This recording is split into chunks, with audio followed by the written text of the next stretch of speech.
আসসালামু আলাইকুম। আন্তর্জাতিক সর্বশেষ আপডেট সংবাদে আপনাকে স্বাগতম। শুরুতেই জানিয়ে দেব সংবাদ শিরোনাম।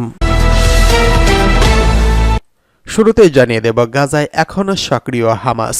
ইসরায়েলি ট্যাঙ্ক ও হেলিকপ্টারে হামাসের ভয়াবহ হামলা। জানিয়ে দেব আফগানিস্তানে রকেট হামলা চালিয়েছে পাকিস্তান। অন্যদিকে ফের উত্তপ্ত মণিপুর, পুলিশের সঙ্গে সংঘর্ষে বহু হতাহত। এরপরে রয়েছে রাজনৈতিক অস্থিরতার মধ্যে দক্ষিণ কোরিয়া সফরে যাচ্ছেন অ্যান্টনি ব্লিংকেন। জানিয়ে দিব তিব্বতে পৃথিবীর বৃহত্তম বাঁধ নির্মাণের ঘোষণা দিয়েছে চীন, ভারতের উদ্বেগে। সর্বশেষ জানিয়ে দেব ইউক্রেনকে হুমকি দিয়ে হুঁশিয়ারি করল স্লোভাকিয়া। এতক্ষণ শুনছিলেন সংবাদ শিরোনাম, এবারে বিস্তারিত। গাজায় এখনও সক্রিয় হামাস। আতঙ্কে রয়েছে ইসরায়েল, যে কোনো মুহূর্তে চলতে পারে ভয়াবহ হামলা। ফিলিস্তিনের স্বাধীনতাকামী সংগঠন হামাসের সামরিক শাখা আল কাসামস ব্রিগেড জানিয়েছে তারা গাজা উপত্যকার উত্তর অংশে 5টি ইসরায়েলি যুদ্ধ ট্যাঙ্কে হামলা চালিয়েছে। একটি সংক্ষিপ্ত বিবৃতিতে আল কাসামস ব্রিগেড বলছে তাদের যোদ্ধারা জাবালিয়া শরণার্থী শিবিরের পশ্চিমে আল সাফতাভি এলাকায় বিস্ফোরক ডিভাইস দিয়ে মেরকাবা ট্যাঙ্কের লক্ষ্যবস্তু করেছে। দ্বিতীয় বিবৃতিতে গোষ্ঠীটি বলছে তাদের যোদ্ধারা পূর্ব জাবালিয়া শহরে বিস্ফোরক ডিভাইস ব্যবহার করে আরও 4টি ট্যাঙ্কের লক্ষ্যবস্তু করেছে। আল কাসামস ব্রিগেড আরেকটি বিবৃতিতে বলেছে তাদের যোদ্ধারা কেন্দ্রীয় গাজা উপত্যকার আল বুরিজ শরণার্থী শিবিরের পূর্বে একটি MSS রকেট দিয়ে ইসরায়েলি অ্যাপাচি হেলিকপ্টারকে লক্ষ্যবস্তু করেছে। হামাসের বিবৃতি নিয়ে ইসরায়েলি সেনাবাহিনী এখনও কোনো মন্তব্য করেনি। সাম্প্রতিক দিনগুলোতে ইসরায়েলি মিডিয়া রিপোর্টগুলোতে গাজা উপত্যকার প্রতিরোধ যোদ্ধাদের সংখ্যা নিয়ে সন্দেহ প্রকাশ করেছেন। ফিলিস্তিন ভূখণ্ড রক্তক্ষয়ী যুদ্ধের 15 মাসের মধ্যে বেশ ভালোভাবে টিকে আছে হামাস। তাদের উল্লেখযোগ্য প্রত্যাবর্তন নির্দেশ করে। জেরুজালেম পোস্ট সহ ইসরায়েলি মিডিয়া আউটলেটগুলি ধারণা করছে গাজা জুড়ে 20 থেকে 23 হাজার হামাস যোদ্ধা এখনও সক্রিয় আছে, যার মধ্যে স্থানীয় যোদ্ধাদের সাথে হামাস ও ইসলামিক জিহাদও রয়েছে। এদিকে আফগানিস্তানে ভয়াবহ রকেট হামলা চালিয়েছে পাকিস্তান, ঘনিয়ে আসছে আরেক যুদ্ধ। আফগানিস্তানে খোস্ত প্রদেশে আলিশের বিভাগের রকেটে হামলা চালিয়েছে পাকিস্তান। আজ সকাল থেকে সন্ধ্যা পর্যন্ত এই হামলা চালানো হয়। জবাবে তালেবান সেনারা পাল্টা হামলা চালায় বলে জানিয়েছে সংবাদ মাধ্যম তেলো নিউজ। এর আগে দুই দেশের সেনাদের মধ্যে ব্যাপক সংঘর্ষের তথ্য জানানো হয়। জানা গেছে ওই দিন আফগানিস্তানের রকেট ছুড়ে পাকিস্তানের সীমান্তরক্ষী বাহিনী। আফগানিস্তান সরকারের নিয়ন্ত্রণে থাকা তালেবান এই হামলার কঠোর নিন্দা জানিয়েছেন। তবে পাক বাহিনীর রকেট হামলায় কোনো হতাহতের ঘটনা ঘটেনি বলে জানিয়েছেন তারা। খোস্তের এক বাসিন্দা জানিয়েছেন হামলার পর যোগাযোগ ব্যবস্থা সমস্যার সম্মুখীন হবেন।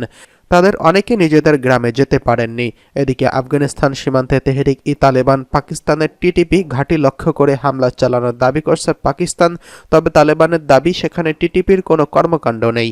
গত বছরের শেষ দিকে আফগানিস্তানের পাকিস্তান হামলায় 70 জনের বেশি মানুষ নিহত হয়েছেন, যাদের বেশিরভাগই বেসামরিক নারী ও শিশু বলে দাবি করছে তালেবান। আজিজ ম্যারেজ নামে সাবেক এই কূটনৈতিক বলেছেন এই ধরনের হামলায় পাল্টা হামলা কোনো ভালো ফল বয়ে আনবে না। এদিকে ফের উত্তপ্ত ভারতের মণিপুর, পুলিশের সঙ্গে সংঘর্ষ, বহু হতাহত। ভারতের মণিপুরে নিরাপত্তা বাহিনী প্রত্যাহারের দাবিতে ব্যাপক সংঘাত হয়েছে মণিপুরের কুকি অধ্যুষিত কাংপোকপি জেলার পুলিশের সঙ্গে সংঘাতে জড়ায় বিক্ষোভকারীরা। এতে বহু মানুষ হতাহত হয়েছেন। মণিপুরের ইম্ফল পশ্চিমের সীমান্তবর্তী কাংপোকপি এলাকায় দেশটির নিরাপত্তা বাহিনী মোতায়েনের প্রত্যাহারের দাবিতে এই সংঘাত হয়। এই ঘটনাটি ঘটেছে অনির্দিষ্টকালের জন্য অর্থনৈতিক অবরোধ এবং 24 ঘন্টা সম্পূর্ণ শাটডাউনের মধ্যেই। শুক্রবার সন্ধ্যায় কাংপোকপি থানায় ঢুকে পাথর ছুড়তে থাকে বিক্ষোভকারীরা। ছড়িয়ে পড়া ভিডিওতে দেখা যায় এই থানায় এক পুলিশ কর্মকর্তার মাথা থেকে রক্তক্ষরণ হচ্ছে।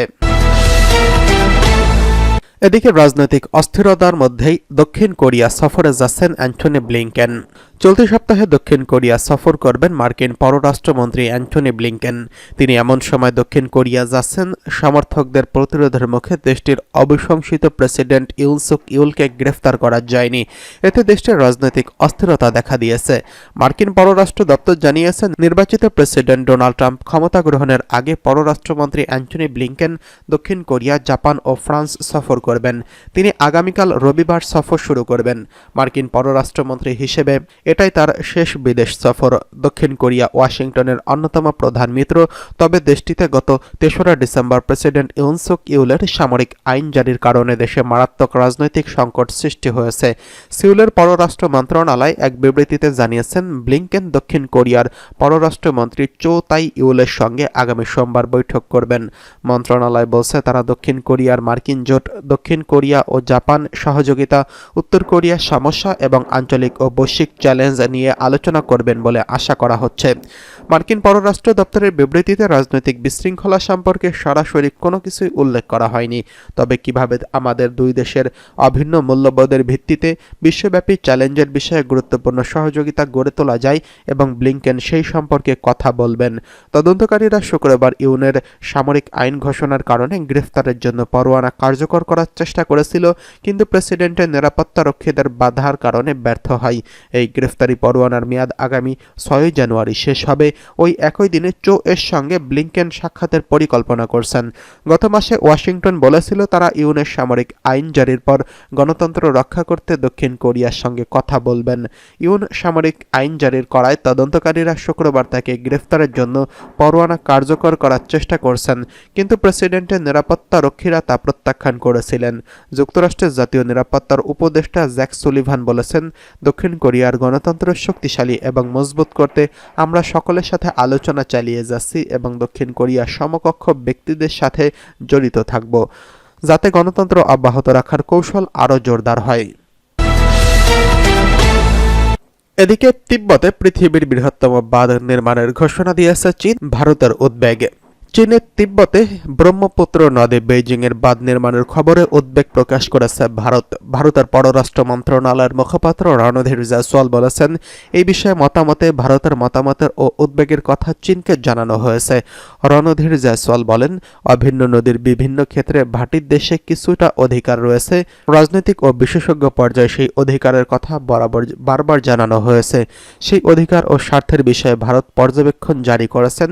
সরকার সেই মতো প্রয়োজনীয় পদক্ষেপ গ্রহণ করবে। ভারতের পররাষ্ট্র মন্ত্রণালয়ের মুখপাত্র এই ধরনের প্রকল্প গ্রহণের আগে ভাটির দেশের সঙ্গে আলোচনা করা জরুরি বলে জানিয়েছেন। পরিস্থিতির উপর ভারত নজর রাখছে, প্রয়োজনীয় ব্যবস্থা গ্রহণ করা হবে।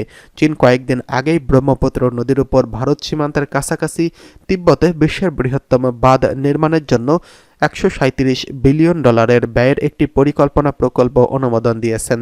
এই বাঁধ হিমালয়ের এমন একটি গভীরে গিরিখাতে নির্মাণ করা হবে, যেখানে ব্রহ্মপুত্র নদের বিশাল বাঁক নিয়ে ভারতের অরুণাচল রাজ্যে প্রবেশ করে, এরপর বাংলাদেশে প্রবাহিত হয়।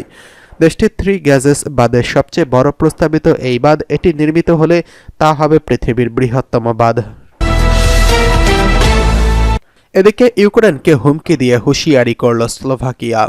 স্লোভাকিয়ার কাছ থেকে হুমকি পেয়েছে ইউক্রেন। এই নিয়ে নতুন দুশ্চিন্তায় রাশিয়ার সঙ্গে যুদ্ধরত এই দেশটি। কারণ স্লোভাকিয়া যদি হুমকিটি বাস্তবে রূপান্তর করে, তবে শরণার্থী নিয়ে আবারও বিপক্ষে পড়তে যাবেন ইউক্রেনের প্রেসিডেন্ট ভ্লাদিমির জেলেনস্কি।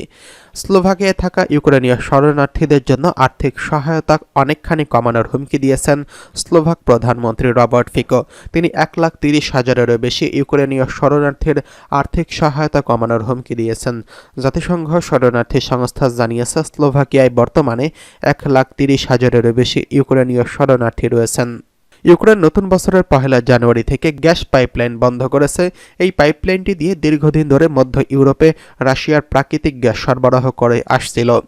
এই সরবরাহ ব্যবস্থার প্রধান প্রবেশদ্বার ছিল স্লোভাকিয়া। পাইপলাইনটি বন্ধের মাধ্যমে ট্রানজিট ফি বাবদ 50 কোটি ইউরো আয় করত স্লোভাকিয়া। এখন পাইপলাইন বন্ধ হয়ে যাওয়ায় দেশটি এই আয় হারানোর ঝুঁকিতে পড়েছে। আর তারই জেরে হঠাৎ করেই ইউক্রেনের সঙ্গে সম্পর্কের অবনতি ঘটতে চলেছে স্লোভাকিয়ার।